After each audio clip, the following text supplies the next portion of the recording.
دو تا دین بیشتر تو دنیا نیست، حق و ناحق، حق و ناحق و ناحق و ناحق.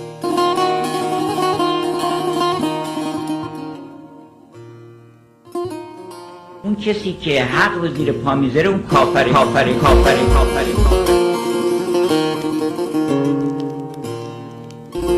اون کسی که حق رو قبول میکنه و مایه اطلاع حق میشه، از امور جزئی گرفته تا امور کلی، خود اعلام حق خلاقیت تولید میکنه. از در آمدی، من از خود به در شدم.